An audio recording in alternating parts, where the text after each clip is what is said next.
ডলি এবং কুয়োর অভিশাপ। ডলির বয়স ১-৪। গ্রামের সবার আদরের মেয়ে সে। তার হাসি আর মিষ্টি ব্যবহার সবার মন জয় কর। কিন্তু ডলির একটা স্বভাব ছিল, সে খুবই কৌতূহলী। যে কোনো রহস্যময় জিনিস তাকে খুব আকর্ষণ কর। গ্রামের প্রান্তে ছিল এক পুরনো কুয়ো। কুয়োটিকে সবাই অভিশপ্ত কুয়ো বলে ডেকেছে বহু বছর ধর। লোককথা অনুযায়ী সেই কুয়োয় একসময় এক মেয়ে, রূপা, মারা গিয়েছিল। তখন থেকেই রাত নামলেই সেই কুয়ো থেকে কান্নার আওয়াজ ভেসে আসে। একদিন বিকেলে বন্ধুদের সঙ্গে খেলার সময় ডলি কুয়োর কাছে চলে গেল। কুয়োটা পুরনো আর জং ধরা, চারপাশে ঘাস গজিয়েছে। ডলি কুয়োর ভেতরে উকি দিল। হঠাৎ মনে হল কেউ যেন ফিসফিস করে বলছে, ডলি, এখানে এসো। ডলি চমকে উঠ, ভয়ে এক পা পেছনে সরাল। কিন্তু তার কৌতূহল তাকে থামতে দিল না। সে কুয়োর ভেতরে তাকিয়ে বলল, তুমি কে? কি চাও? কয়েক মুহূর্ত নীরবতার পর কুয়ো থেকে একটি মিষ্টি গলা শোনা গেল, আমি রূপ। আমি কুয়োর মধ্যে আটকে আছি। তুমি কি আমাকে মুক্তি দেবে? ডলি ভয় পেলেও রূপার কণ্ঠে করুণ সুর শুনে তার মায়া হল। সে বলল, আমি কিভাবে তোমাকে মুক্তি দেব? রূপা বলল, প্রতিদিন এই কুয়োতে ফুল আর প্রদীপ দা। কিছুদিনের মধ্যে আমি মুক্ত হব। ডলি রাজি হয়ে গেল। ভয়ঙ্কর সত্যের উদ্ঘাটন।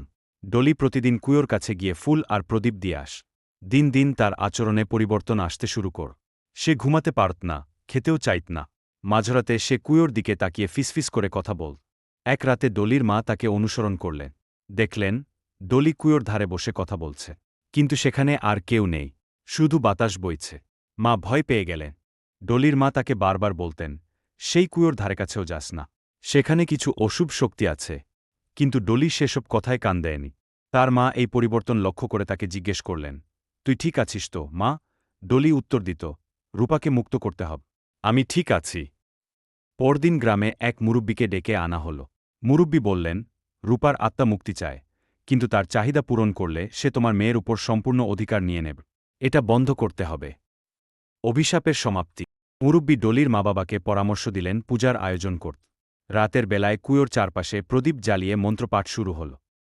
কুয়ো থেকে হঠাৎ প্রচণ্ড বাতাস বইতে লাগ। ডলি অজ্ঞান হয়ে পড়ে গেল। মুরব্বি বললেন, রূপার আত্মা এখন আমাদের বাধা দিতে চাইছে, কিন্তু আমরা থামব না। পূজা শেষ হলে কুয়ো থেকে এক সাদা আলোর বল বেরিয়ে আকাশে মিলিয়ে গেল। ডলি তখন ধীরে ধীরে জ্ঞান ফিরে পেল। ডলি বলল, আমি স্বপ্নে দেখলাম, রূপা আমাকে ধন্যবাদ জানিয়ে বলল, সে মুক্ত হয়েছে।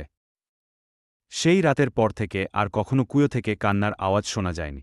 গ্রামবাসীরা কুয়োটি বন্ধ করে দিল, আর ডলির জীবন স্বাভাবিক হয়ে গেল। গল্পের শিক্ষা। কৌতূহল মানুষকে নতুন অভিজ্ঞতা দেয়, কিন্তু এটি বিপদ ডেকে আনতে পারে। সতর্ক থাকা এবং বড়দের পরামর্শ মেনে চলা জরুরি। সবাই ভালো থাকুন, সুস্থ থাকুন। আপনাদের জন্য আমাদের চ্যানেলে রয়েছে দারুণ সব বাংলা ভূতের গল্প। যদি গল্পগুলো আপনাদের ভালো লাগে, তাহলে অবশ্যই চ্যানেলটি সাবস্ক্রাইব করতে ভুলবেন না। লাইক এবং শেয়ার করে আমাদের পাশে থাকুন, কারণ আপনাদের ভালোবাসাই আমাদের এগিয়ে চলার প্রেরণা।